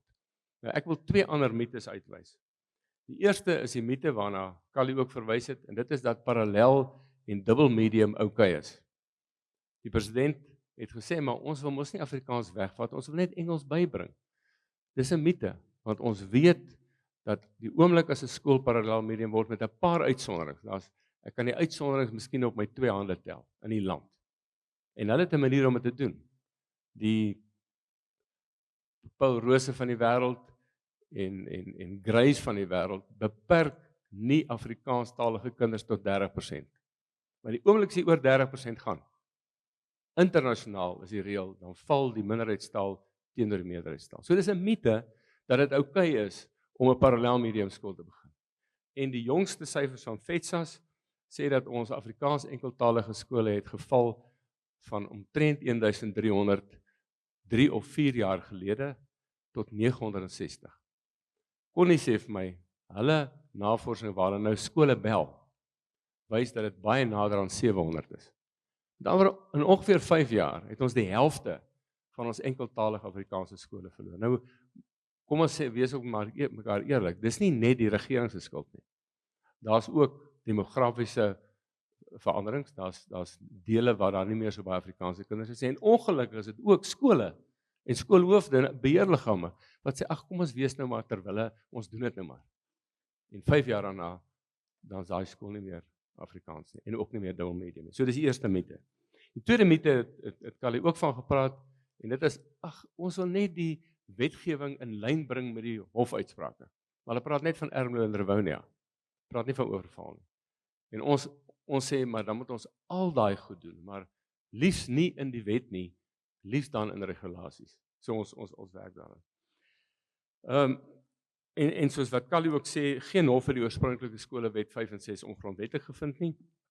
En die hele kompromie wat Jaco Deeken ook na verwys het van samewerkende regering. Dis amper, ek sê altyd, die model is dieselfde samewerkende regering tussen nasionale regering, provinsiale regering en plaaslike regering, wat in die grondwet ingeskryf is. Geld ook op skole, beheerliggame, provinsiale en nasionale. So, dis nie 'n mite nie, dat dit skade gaan doen, dat dit 'n aanval is baie seker, dit staan swart op wit. Sover as die samewerking tussen die rolspelers, kan ek sê, formidabel, maar ons het net 2 of 3 maande oor, en onthou hierdie 3 maande, die ANC hoef net niks te doen nie, dan gaan die 3 maande verbygaan. So ons druk baie hard, almal saam, om hulle by die tafel te kry, om te praat daaroor. Ek dink dit wat Kali gesê het, kan ek nou maar sê, ek wil nou nie hulle donder speel of sê die donder speel hulle donder nie.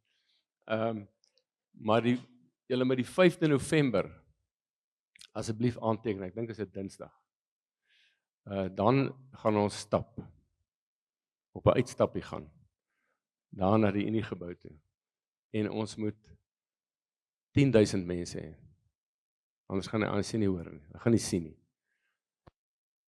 Ons moet ook mense buite Pretoria kry, maar veral in Pretoria. Ja. Moeilik, dink julle dis Lesofie wat die ding afsit. Dis moeilik om leerders te kry om te stap. Dalk is daar 'n paar matrieks wat ek wil nie daarvoor propageer nie, maar ons moet genoeg ouers daai. So teken aan solidariteit en Afriforum sal die detail nog gee. Moenie iets anders aansit vir die 5de November nie. Die feit dat dit Guy Fawkes Dag is, het niks te doen met die keuse van daai datum, wil ek net sê. Miskien ten slotte, die hele Afrikaanse onderwysgemeenskap het 2 parallelle strategieë vir Afrikaanse onderwys. Die eerste is dat ons Afrikaanse openbare skole of openbare skole waar Afrikaans gebruik word, sluit dus nie dubbel medium skole uit nie, maar dat ons hulle so lank as moontlik goed en vol moet hou. Want as hulle vol is, dan geld die argument van 'n onderwysdistrik nie eers nie. En as hulle goed is selfs hulle sofie skrikkerig om met hulle te voeter. So ons moet dit doen, en dis die een parallel. Die ander ene is wat Kali gesê het, ons moet ook kyk na onafhanklike skole. Daarom kyk SOS na skole, 'n modelskool, en is Mos, Rudolf van der Westhuizen is ook hier, die moedertaal in 'n onafhanklike skoolinisiatief. Ons moet altyd daai parallelle goed doen, want ons wil nie een oggend wakker word soos met universiteite en agterkom, daar's nie meer Afrikaanse universiteit oor in 'n openbare universiteit nie.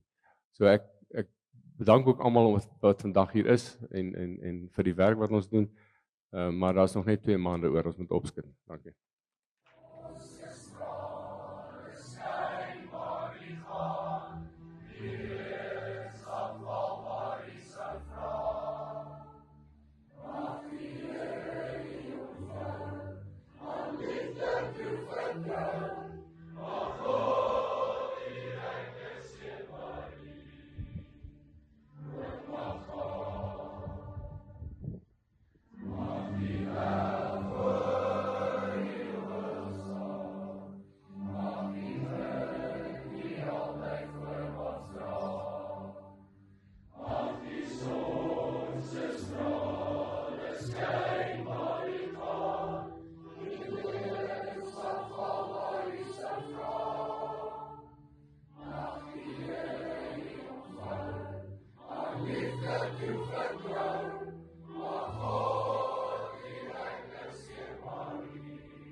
Ons weet nie wat ons het nie. Wat ons die afgelope jare in Afrikaanse skole ontwikkel het, is 'n absolute juweel. En ons mag dit nooit as vanselfsprekend aanvaar nie. Want die oomblik wat ons dit doen, dan weet ons nie meer wat ons het nie.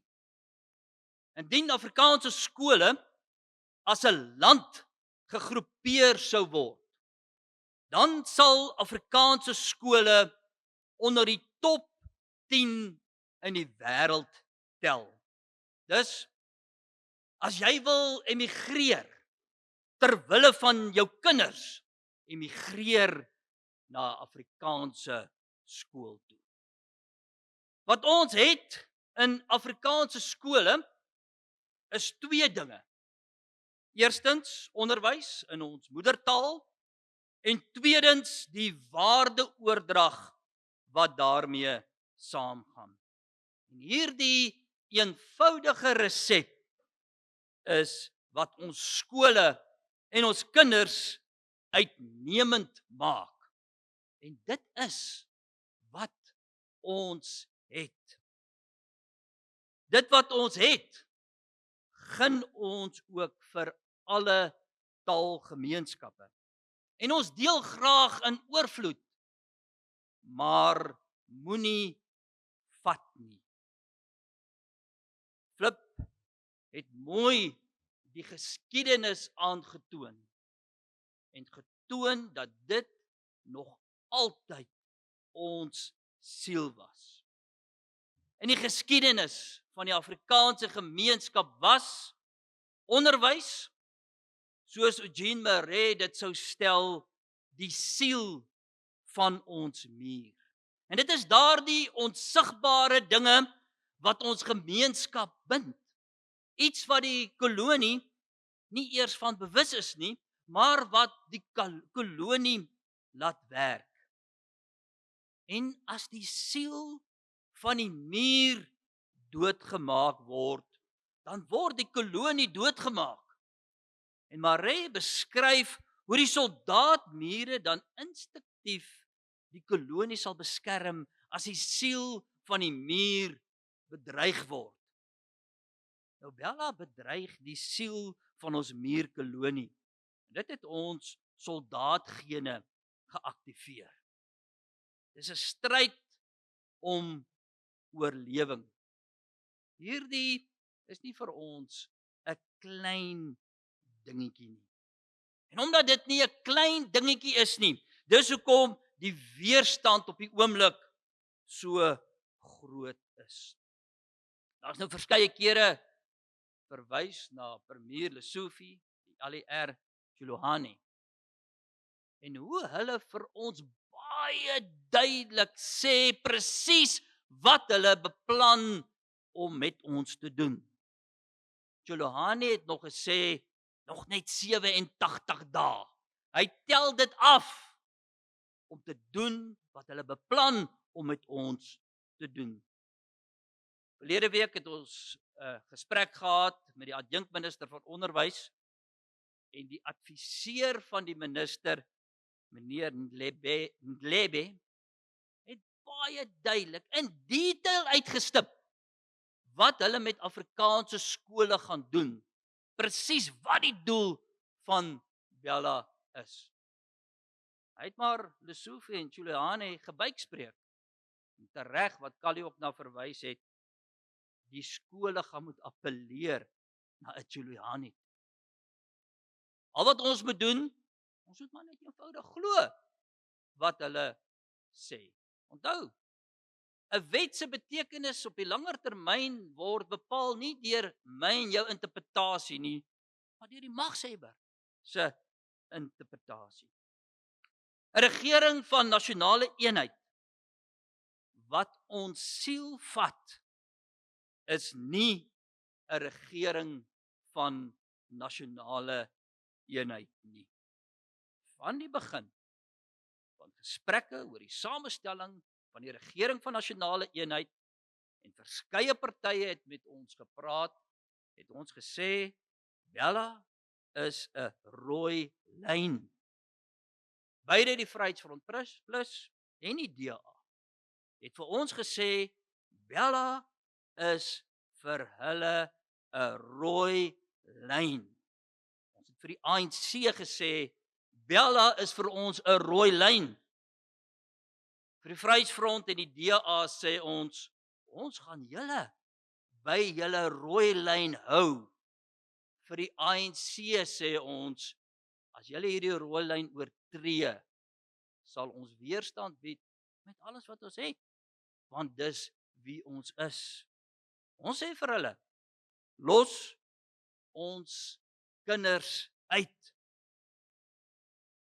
As iets bedreig word, dan dikwels dan eers besef jy wat jy het.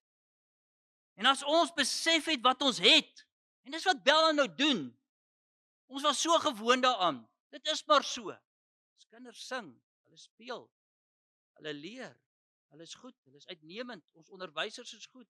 En ons het gedink, dit is hoe dit is. En as dit bedreig word, dan skielik dan besef jy, maar dit is wat ons het. Dis hoekom julle hier is, want julle besef skielik, dis wat ons het. En as ons besef wat ons het, dan sal ons dit beskerm met alles wat ons het. Sofie, jy ken ons nie. Flip het verduidelik, vir 200 jaar word al gepoog om Engels die enkeltaal te maak. Niemand kon dit nog regkry. Ons was die sterkste na die Anglo-Boereoorlog toe ons op ons swakste was. So ek verstaan nie, hoekom dink 'n premier met 'n ratel, hy sal ons kan keer nie. Die feit is dat die geskiedenis tel teen hom. Op Maandag 9 September word 'n skrywe aan die Departement Openbare Ondernemings en Infrastruktuur aan ons gelek. Hulle moet voorberei vir die ondertekening van Bela op Vrydag 13 September. Dit was ons eerste formele kennisgewing. En toe begin die druk op verskeie maniere, op die politieke partye, druk op hulle wat vir ons gesê het, dis 'n rooi lyn, druk op die ANC, en tot so 'n mate dat die president Ramaphosa ons bel. Laaste gesprekke, 10:30 donderdag aand voor die ondertekening, en ons kom ooreen dat ons deur die nag 'n skikkingsvoorstel vir hom sal stuur. Die enigste tipe skikkingsvoorstel op daardie stadium was tyd. En Vrydagoggend het hy ons gebel en bevestig dat artikel 5 en 6 van Bela, wat handel oor taal en toelating, nie in werking gestel gaan word nie. Hangende gesprekke. Sedertdien was daar al verskeie gesprekke, daar was 2 vergaderings ook, onderskeidelik tussen Afrikaner en Afrikaanse organisasies en ook die onderwysinstellings wat ook vandag hier teenwoordig is. En wat ek ook met vrymoedigheid kan sê, en ek kan bevestig wat teens gesê is, daar is 'n historiese eenheid in die Afrikaanse gemeenskap oor Bela.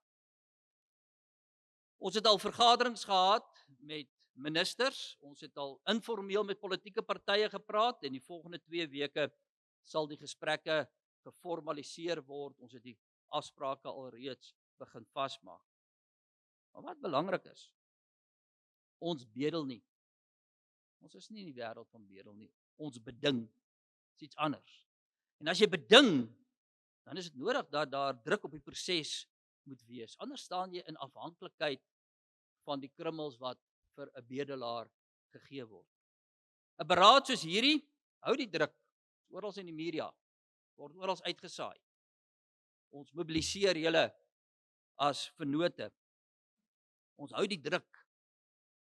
En eersdaags maak ons ook detail bekend oor die 5 November protes.